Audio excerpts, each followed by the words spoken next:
जय श्री कृष्ण। राधे राधे।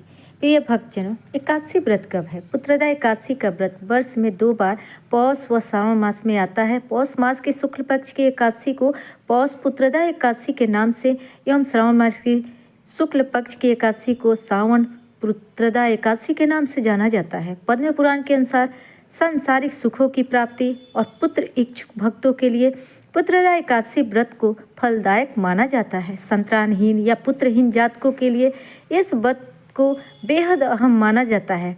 पौष पुत्रदा एकादशी व्रत की तिथि 2025 कब है, आइए जानते हैं।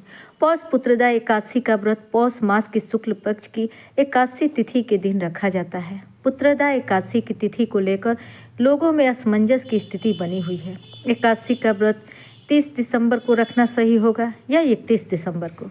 तो बताते चले कि पौष पुत्रदा एकादशी का व्रत 30 और 31 दिसंबर दोनों ही दिन रखा जाएगा। जब 2 दिन एकादशी का व्रत पड़ता है तो गृहस्थ पहले दिन एकादशी का व्रत रखते हैं और दूसरे दिन वैष्णव संप्रदाय एकादशी का उपवास करते हैं। तो आइए जानते हैं पौष पुत्रदा एकादशी 2025 पूजा, शुभ मुहूर्त और पारण का समय।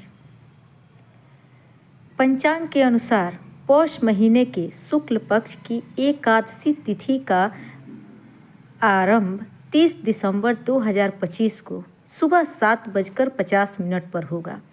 एकादशी तिथि का समापन 31 दिसंबर 2025 को सुबह 5 बजे होगी। पौष पुत्रदा एकादशी का पारण 31 दिसंबर 2025 को किया जाएगा। पारण के लिए शुभ मुहूर्त 31 दिसंबर को दोपहर 1:26 से दोपहर 3:31 तक रहेगा। पौष पुत्रदा एकादशी बुधवार यानी 31 दिसंबर 2025। पौष महीने के शुक्ल पक्ष की एकादशी तिथि का प्रारंभ 30 दिसंबर 2025 को सुबह 7:50 पर प्रारंभ होगा। अब पौष महीने के शुक्ल पक्ष की एकादशी तिथि का समाप्ति 31 दिसंबर 2025 को सुबह 5 बजे तक। एकादशी का पारण का समय कब रहेगा?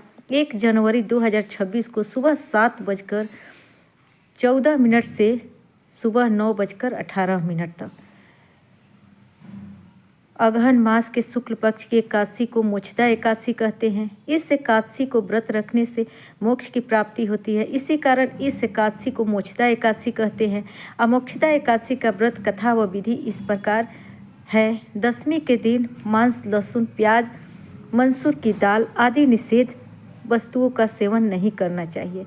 रात्रि को पूर्ण ब्रह्मचर्य का पालन करना चाहिए और भोग विलास से दूर रहना चाहिए।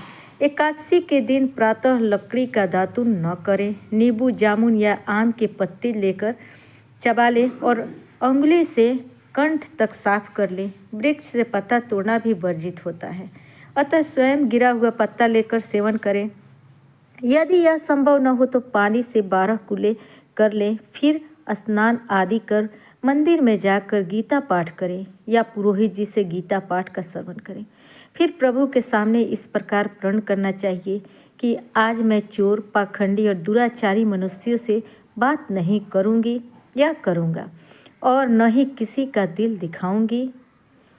रात्रि को जागरण पर कीर्तन जरूर करूंगी। तत्पश्चात ओम नमो भगवते वासुदेवाय इस 12 मंत्र का जाप करें। राम, कृष्ण, नारायण आदि विष्णु के सहस्त्र नाम को कंठ का भूषण बनाएं। भगवान विष्णु को स्मरण कर प्रार्थना करें और कहें कि हे त्रिलोकीनाथ, मेरी लाज आपके हाथ में है, अतः मुझे इस प्रण को पूरा करने की शक्ति प्रदान करना। यदि भूलवश किसी निंदक से बात कर भी ली तो भगवान सूर्य नारायण के दर्शन कर धूप दीप से श्री हरि की पूजा कर क्षमा मांग लेना चाहिए। एकादशी के दिन घर में झाड़ू नहीं लगाना चाहिए, क्योंकि चींटी आदि सूक्ष्म जीवों की मृत्यु का भय रहता है। इस दिन बाल नहीं कटवाना चाहिए, नहीं अधिक बोलना चाहिए। अधिक बोलने से मुख से न बोलने वाले शब्द भी निकल जाते हैं। इस दिन यथाशक्ति दान करना चाहिए, किंतु स्वयं किसी का दिया हुआ अन्न आदि कदापि ग्रहण ना करें। दशमी के साथ मिली हुई एकादशी वृद्ध मानी जाती है। वैष्णवों को योग्य द्वादशी मिली हुई एकादशी का व्रत करना चाहिए। त्रयोदशी आने से पूर्व व्रत का पारण करें। एकादशी यानी 11 के दिन व्रतधारी व्यक्ति को गाजर, सलजम, गोभी, पालक इत्यादि का सेवन नहीं करना चाहिए। केला, आम, अंगूर, बादाम, पिस्ता इत्यादि अमृत फलों का सेवन करें। प्रत्येक वस्तु प्रभु को भोग लगाकर या तुलसी दल छोड़कर ग्रहण करना चाहिए। द्वादशी के दिन ब्राह्मणों को मिष्टान दक्षिणा देना चाहिए। क्रोध नहीं करते हुए मधुर वचन बोलना चाहिए। इस व्रत को करने वाला दिव्य फल प्राप्त करता है और उसके जीवन के सारे कष्ट समाप्त हो जाते हैं।